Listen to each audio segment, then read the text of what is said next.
সন্ময়দার কাছে যেতে চাই। সন্ময়দা অনলাইনে রয়েছেন। সন্ময়দা, দেখুন, রাজনীতি বড় অদ্ভুত একটা জায়গা। রাজনীতিতে আজকে যে রাজা, কালকে সে ফকির, আবার কাল যে ফকির ছিল আজ সে রাজা হয়ে যেতে পারে।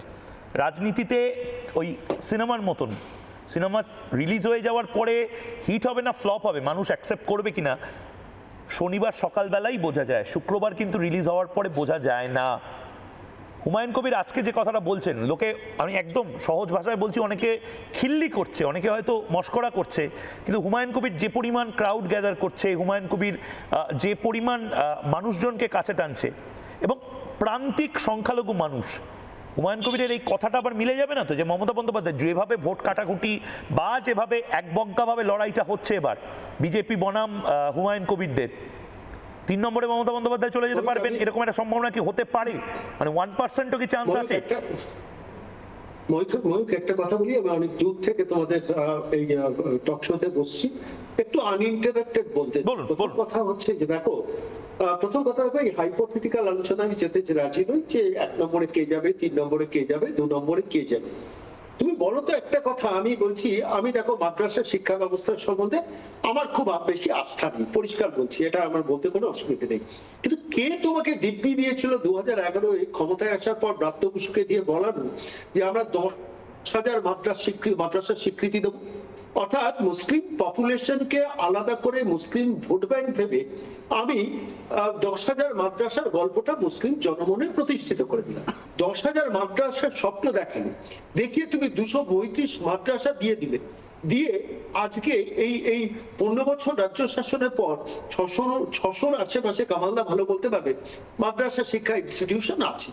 তো তোমাকে স্বপ্নটা কে দেখাতে বলেছিল? 1 নম্বর। 2 নম্বর হচ্ছে 225টা মাদ্রাসায় তুমি যেখানে এই ধরনের অনুমোদন দিয়ে তুমি group C, group D teacher recruitment করলে, সেখানে তুমি দিচ্ছ না, তোমার বই দিচ্ছ না, মিড ডে মিল দিচ্ছ না, অন্যান্য প্রাপ্য সুবিধাগুলো দিচ্ছ না।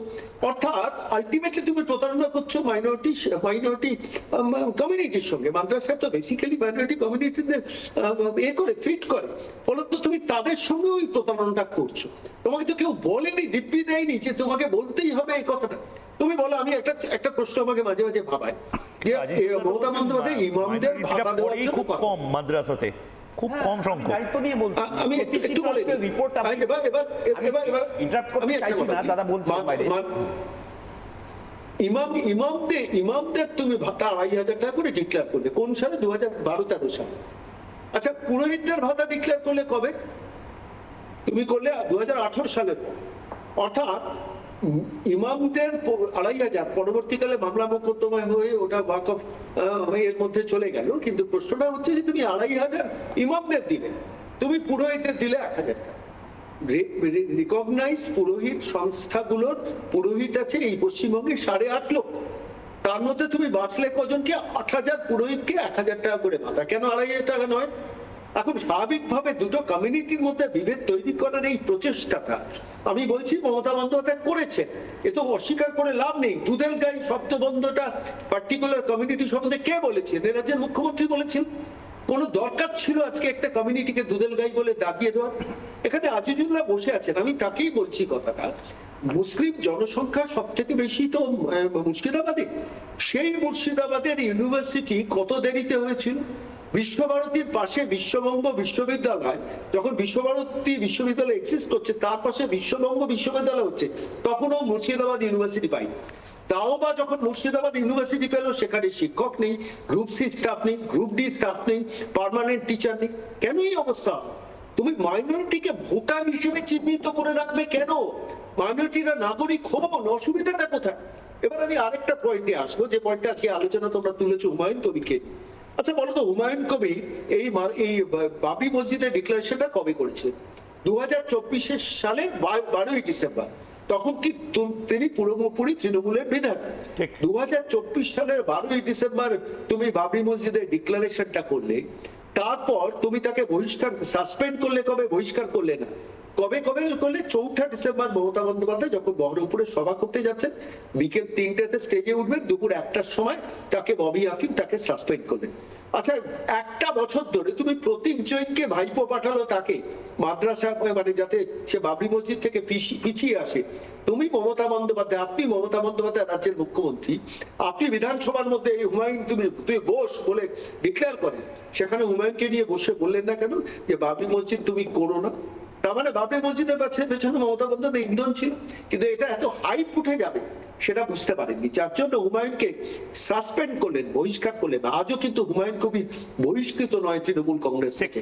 এই বাংলার মাটিতে এই বিচারিতাটা হয়েছে কিসের ভিত্তিতে জানতো? তথাকথিত ধর্মনিরপেক্ষতার একটা আচ্ছাদনের আড়ালে পরিষ্কারভাবে সেকুলারিজমকে মিস ইউটিলাইজ করা হয়েছে। পশ্চিমবঙ্গের মাটিতেও সেটা করা হয়েছে, সারা ভারতব্যাপী হয়েছে। ফলত আলটিমেটলি হিন্দুদের সঙ্গে মুসলমানদের বিভেদ বেড়েছে, হুমায়ুন কবিরা শক্তিশালী হচ্ছেন। আজকে তোমরা একটু আগে দেখাচ্ছিলে গোটা দেশের প্রেক্ষাপটে বলুন, গোটা দেশে কি হচ্ছে এক পেশে কেন বলছেন? পশ্চিমবঙ্গে বাস করি তো না, আমার এই ভাই জুয়েল রানার কথা বলুন। আমি তো বলেছি ওড়িশাতে সেই 1 বছর আগে বিজেপি সরকার হয়েছে, তার কথা বলুন। বাংলা ভাষায় কথা বলে জুয়েল রানা, কিন্তু হ্যাঁ মুসলমান অবশ্যই, কিন্তু বাংলা ভাষায় কথা বলে। কি বলছেন আপনি? আমি একটু দায়িত্বশীল ভূমিকা পালন করুন। কথা বলছি, আপনি একজন বাঙালি হিসেবে দায়িত্বশীল ভূমিকা পালন করুন। কেন আপনি বলছেন আপনি রাজ্য সরকারকে দ্বিচারি বলছেন? আপনি নিজেও দ্বিচারি, আপনি আমাকে দ্বিচারি কথা বলতে, দ্বিচারিতার উত্তরটা নিয়ে আমি যেটা বলছি পরিষ্কার বলছি, মমতা বন্দ্যোপাধ্যায় মাইনরিটি দোষণ করে সব থেকে বেশি ক্ষতিগ্রস্ত করেছেন মাইনরিটিদের। আপনি নিজেকে দ্বিচারিতার উঠে ওঠান না দাদা। এটা কি ঠিক বলছে? এটা আমি কামাল সাহেব এবং শাহ আলম ভাইয়ের কাছে যাবো। নানা ধরনের কন্টেন্ট দেখার জন্য লাইক করুন, শেয়ার করুন আমাদের ফেসবুক পেজ, সাবস্ক্রাইব করুন আমাদের ইউটিউব চ্যানেল।